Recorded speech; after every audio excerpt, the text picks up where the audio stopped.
Reduce the fracture, transfix the fracture, take the entry. For taking entry, various people use different devices. Some use owl, some use cannulated owls. I use this simple trocar tip guide wire from Yogeshwar. I keep it in my set. It is a very sharp flat tip trocar tip. As taught by Shiv Shankar sir, you just push it and it goes inside the bone.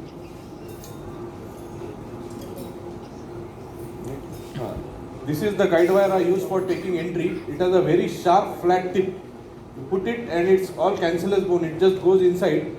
Once the guide wire is inside the bone, you just need to go past the lesser trochanter there. Then you need to pass the protection sleeve.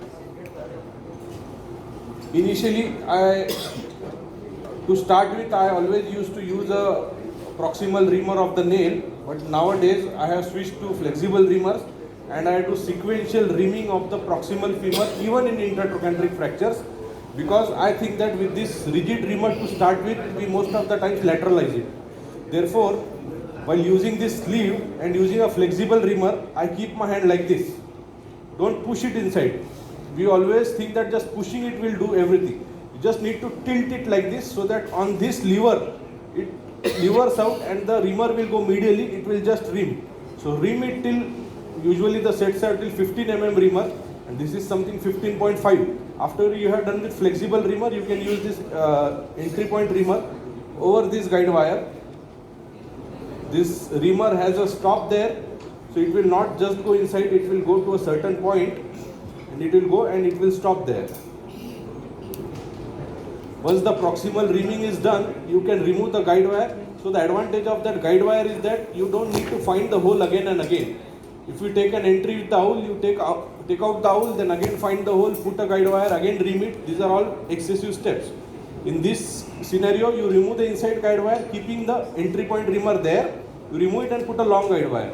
And then remove the, you just remove it, put a long guide wire, then you remove the entry point reamer and pass the nail. Here we don't have a long reamer, long guide wire, so we are just removing it. Once that is done, you have to pass the nail. So once the nail is passed, again a very common mistake, everyone do that, they again check it like an interlocking femur or tibia nail, that where the nail is ending. So the anatomy is different for every people. So by marking on the guide wire and seeing where the nail is, it does not mean that your center screw will be center only. So you have to match the guide wire accordingly. You have to see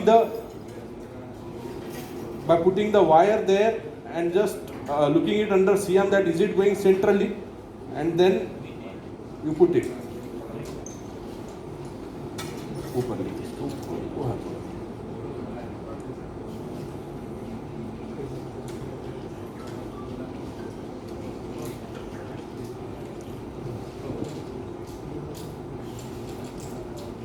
So once the sleeve of this nail is inside, you can just rotate this. Is it see? You can rotate this so that the sleeve or the thread, it just touches the bone. So this sleeve is used for two purposes. First, it is to flush it to the bone, and the second purpose is that if you have achieved compression of the helical blade, by closing the helical blade, still you want some compression, you can again rotate this sleeve so that it pushes the bone inside and you again achieve some compression. But then the compression has to be maintained, which is not possible with the helical blade, because you are not locking the helical blade to the nail. Even if you achieve compression and you leave that, it may again distract. So such type of blades or screws which you can lock it from up with a top screw, only they can maintain the reduction in that position. Once this is done, you pass a trocar.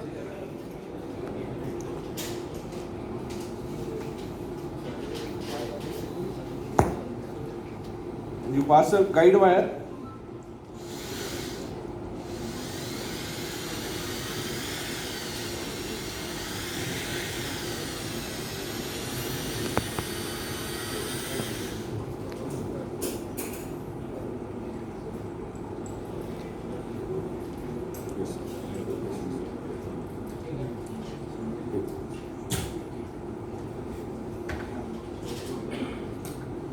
So once the guide wire is inserted, you remove the sleeve of guide wire and you ream it proximally.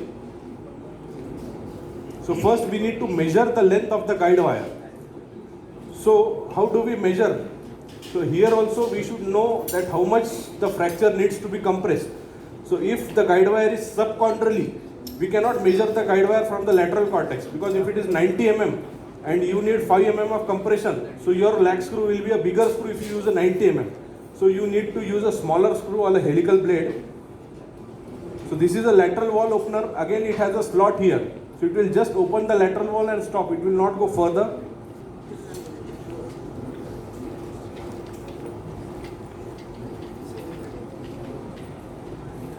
This has to be used on power. The lateral wall is open, and then you use a main reamer to ream it. In very osteoporotic bones, it can be done with hand too.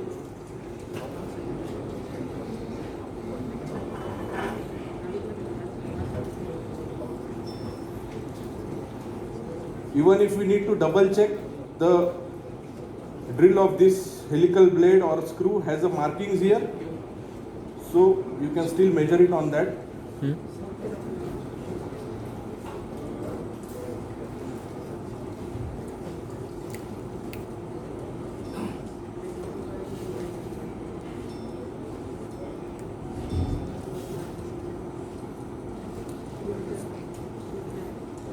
Once this is done, the guide wire comes out.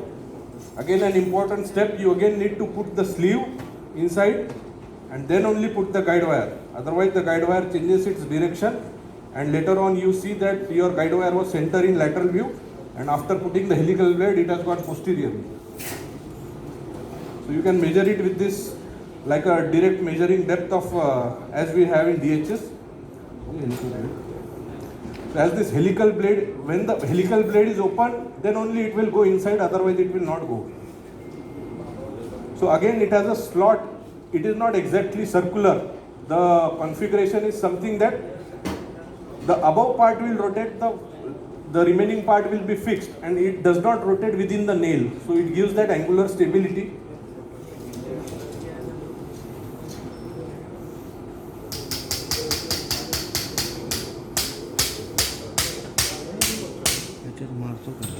Once that is done, we have to look under C-arm that have you reached the subchondral or the area till where we need to put it, and then you just rotate it clockwise so that the blade closes. Before that we need to lose the distal traction so that we compress the fracture.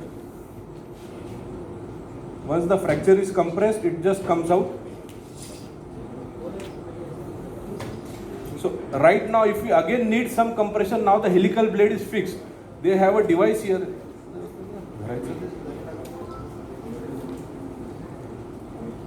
So by still rotating the sleeve, when you rotate these are the mechanisms for compression in gamma nail, for compression of Z and N, which do not have head there. So helical blade is compressing the fracture by closing, but these blades, so this blade will not compress. Even they have labeled it as lag screw, but just putting this screw is not going to compress the fracture. You have to compress it externally over the zig by rotating the zig. By this part of the sleeve is touching the lateral cortex, and it is pushing inside, and by that way it is compressing the fracture there. I think once that is done, we lock the distal locking and remove the zig.